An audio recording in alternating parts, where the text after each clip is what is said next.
Assalamualaikum warahmatullahi wabarakatuh. Mari kita lanjut pada bagian kedua setelah tadi kita terangkan masalah aurat pada bagian pertama. Bagian kedua adalah apa sih sebetulnya tentang jilbab. Nah, jilbab itu berbeda dengan kerudung ataupun dengan jubah. Jadi kerudung berfungsi menutupi kepala. Jilbab adalah baju kurung berfungsi menutupi badan kecuali wajah, tangan, dan kaki. Sedangkan jubah atau sejenisnya berfungsi menutupi juga tangan dan kaki. Nah, pakaian terindah yang sebaiknya kita pakai adalah pakaian takwa, yakni pakaian yang membuat kita berpahala. Di antaranya adalah pakaian untuk kesopanan. Ini tercantum dalam surat Al-Ahzab ayat 59. Ya ayuhan nabiyyu kulli azwajika wa banatika wa nisa'il mu'minina yudnina alaihina min jalabibihinna zalika adna ayyurafna fala yu'zain wa kana Allahu ghafurur rahima. Al-Ahzab 59 artinya, wahai Nabi, katakanlah kepada istri-istrimu, anak-anak perempuanmu, dan istri-istri orang mukmin, hendaklah mereka menutupkan jilbabnya ke seluruh tubuh mereka. Yang demikian itu agar mereka tidak mudah untuk dikenali, sehingga mereka tidak diganggu. Dan Allah Maha Pengampun, Maha Penyayang.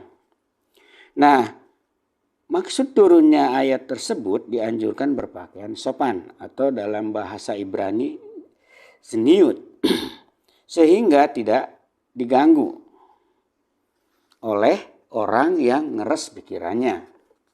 Bukan harus berjilbab.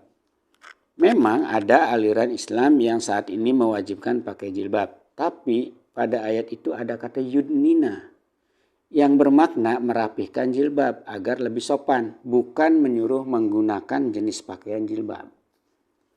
Bila ayat itu lahir di Persia waktu itu, maka rapihkanlah kaftanmu.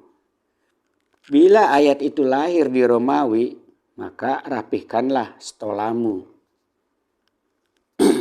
Pada ayat tersebut, yang diperintahkan adalah memperbaiki atau merapihkan pakaian jilbab yang dipakai wanita Arab waktu itu, sehingga lebih sopan dan terhormat.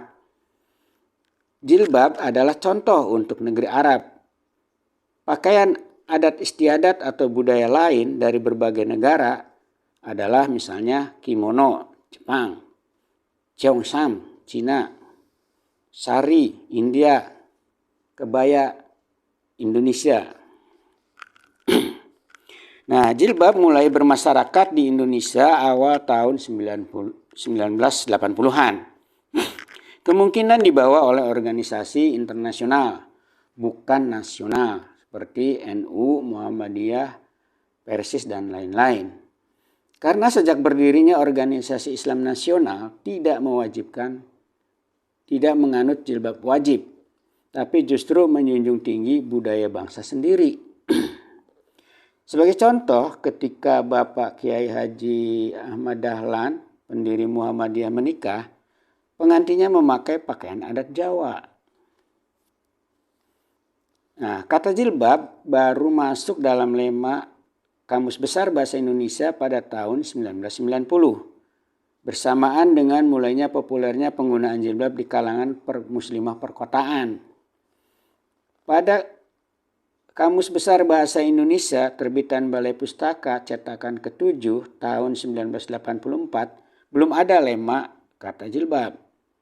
Lema yang digunakan adalah kata yang belum populer di Indonesia saat itu, yaitu hijab, yang merujuk pada kain penutup aurat bagi perempuan muslim. Perlu diketahui, jilbab itu adalah kata benda atau noun, bukan kata sifat atau adjektif. Tidak relatif dimanapun yang dimaksud jilbab seperti itu bentuknya. Entah bagaimana ceritanya di Indonesia banyak orang yang keliru.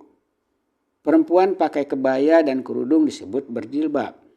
Perempuan pakai kerudung, rok dan baju sekolah disebut berjilbab.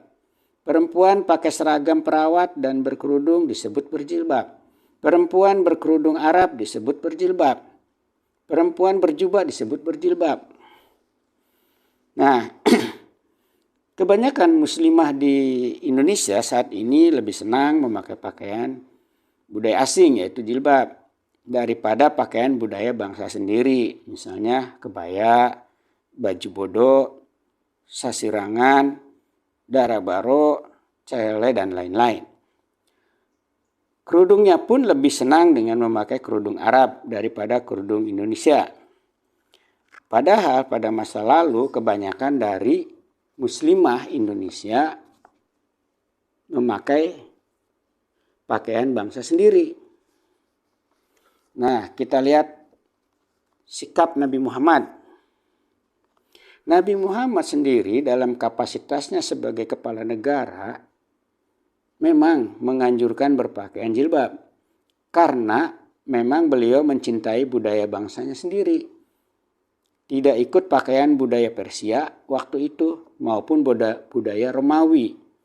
Jilbab dipakai juga oleh wanita Yahudi dan Nasrani di sana. Namun dalam kapasitasnya sebagai Rasul tidak pernah menganjurkan memakai jilbab untuk seluruh dunia. Seperti yang terungkap dalam sebuah hadis. Sesungguhnya sebagian ahli neraka ialah perempuan-perempuan yang berpakaian tapi telanjang, yang condong pada maksiat dan menarik orang lain untuk melakukan maksiat. Mereka tidak akan masuk surga dan tidak akan mencium baunya. Riwayat Bukhari dan Muslim. Pernyataan Nabi Muhammad ini cukup mencengangkan dunia. Karena saat itu para pemimpin agama dunia menganggap pakaian adalah bagian daripada kemuliaan. Atau dalam bahasa Ibrani tiferet, bagian dari tiferet. Menurut Nabi Muhammad, kemuliaan seseorang tidak bisa ditentukan oleh pakaiannya, tapi ditentukan oleh niat baiknya. Orang yang berpakaian tertentu tidak ada jaminan masuk surga, karena mungkin saja pakaian itu bisa dijadikan topeng untuk menutupi maksud buruknya. Misalnya untuk menjaga gengsi, atau untuk ria. Tentu mereka ini yang akan dijauhkan dari surga. Nah, kita sudah bicara masalah jilbab. Sekarang masalah kerudung. Ini ada dalam surat An-Nur ayat 30 dan 31. Katakanlah pada laki-laki yang beriman agar mereka menjaga pandangannya dan memelihara kemaluannya. Yang demikian itu lebih suci bagi mereka. Tuhan mengetahui apa yang kamu kerjakan. Dan katakanlah pada perempuan yang beriman agar menjaga pandangannya dan memelihara kemaluannya. Dan janganlah menampakkan perhiasan auratnya kecuali yang biasa tampak, dan hendaklah mereka menutupkan kain kerudung ke dadanya. Nah, menutup aurat diharapkan tidak mengganggu pergaulan di masyarakat. Terungkap dalam surat An-Nur 30-31. Kedua ayat ini adalah satu konsep yang tidak dipisah-pisahkan. Nah, bercerita tentang pergaulan muda-mudi agar jangan ke arah birahi. Pergaulan bebas, kumpul kebo, children of God, dan lain-lain. Pergaulan muda-mudi haruslah ke arah yang positif. Misalnya belajar bersama, kemudian membentuk grup band bersama, kemudian membentuk grup pendaki gunung, dan lain-lain. Ayat ini sering dipisahkan dan salah satunya surat An-Nur 31 digunakan sebagai dalil bahwa wanita Islam wajib berjilbab.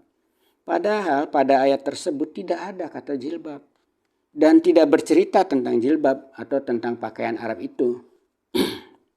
Nah, maksud ayat ini sebetulnya bukan untuk mewajibkan berkerudung, tapi untuk menutup aurat. Yang dimaksud aurat di sini adalah payudara dan sekitarnya. Ala juyu bihina, dengan menutupnya menggunakan ujung kerudung. Wal yadribna bi khumurihinna. Adapun kebiasaan menutup kepala atau kerudung di sana karena pengaruh iklim gurun, pasir. Lebih sehat rambut kepala ditutup daripada tidak. Sedangkan pengaruh iklim yang bukan gurun pasir malah sebaliknya akan berisiko kekurangan vitamin D. Kekurangan vitamin D pada anak-anak dapat menyebabkan penyakit rachitis yang mengakibatkan cacat rangka tulang anak. Sedangkan pada orang dewasa menyebabkan penyakit osteomalacia yang mengakibatkan nyeri tulang atau kelemahan otot. Perbedaan iklim adalah sunatullah. Kawasan yang satu berbeda dengan kawasan yang lain. Yang beriklim tropis di banyak pepohonan yang dapat melindungi rambut kepala kita seperti Afrika Tengah, Amerika Selatan, Asia Tenggara.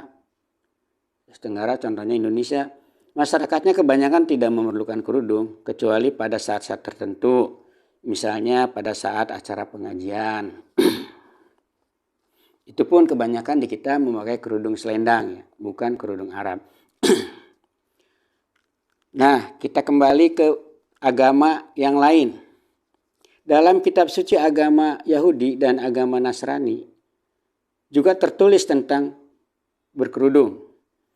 Entah bagaimana maksudnya dalam ayat-ayat ini, tapi tulisannya tegas mengharuskan berkerudung. Sedangkan dalam agama Islam tidak ditegaskan harus berkerudung atau berhijab.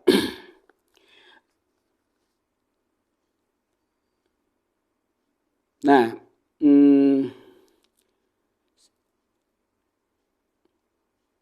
jadi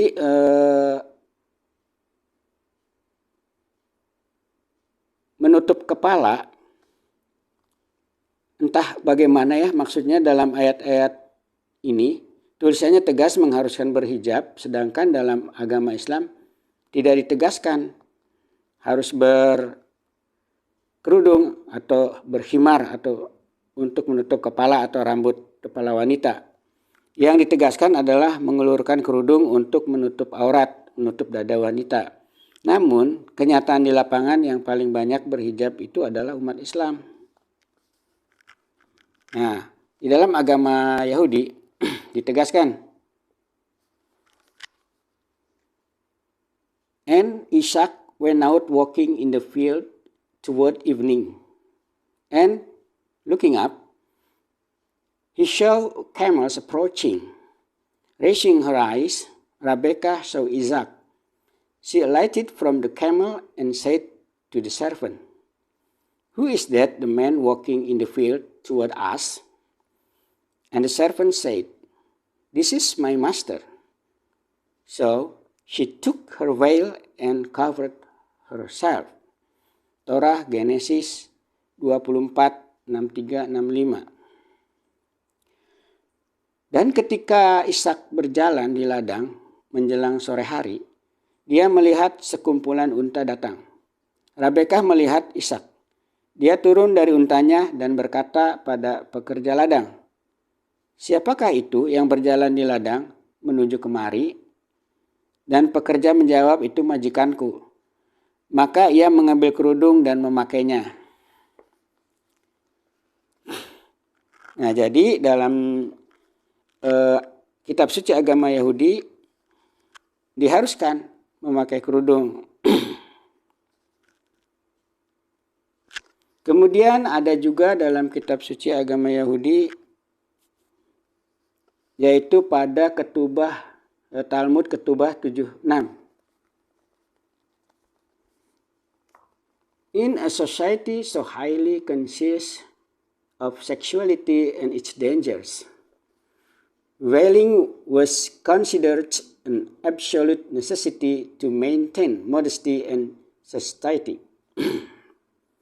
If a woman walked bareheaded in the street, her husband could divorce her without repaying her dowry.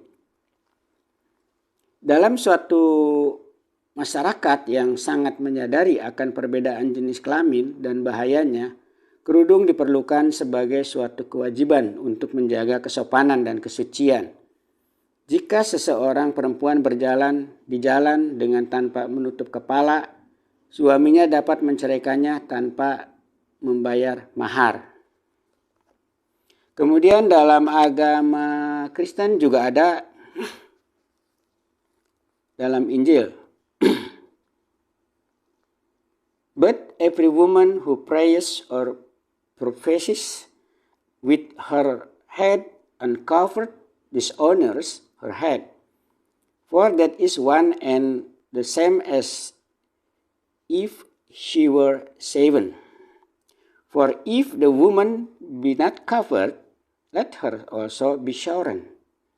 But if it be a shame for a woman to be shorn or shaven, let her be covered. 1 Korintians 11:5-6. Tetapi tiap-tiap perempuan yang berdoa atau bernubuat dengan kepala yang tidak berkudung menghina kepalanya, memalukan, sebab ia sama dengan perempuan yang dicukur rambutnya. Sebab jika perempuan tidak mau menudungi kepalanya, maka haruslah ia juga menggunting rambutnya. Tetapi jika bagi perempuan adalah penghinaan bahwa rambutnya digunting atau dicukur, maka haruslah ia menudungi kepalanya. Nah, adapun aturan agama Islam dalam kitab suci Al-Quran, tidak ada ayat yang mengatakan rambut kepala wanita adalah aurat. Hal ini dikemukakan juga oleh guru besar ilmu syariah dan hukum Universitas Al-Azhar, Kairo, Profesor Dr. Muhammad Mustafa Rashid dalam tesisnya berjudul Al-Hijabi Laisa Faridat Islamiyah, artinya kerudung bukan kewajiban agama Islam.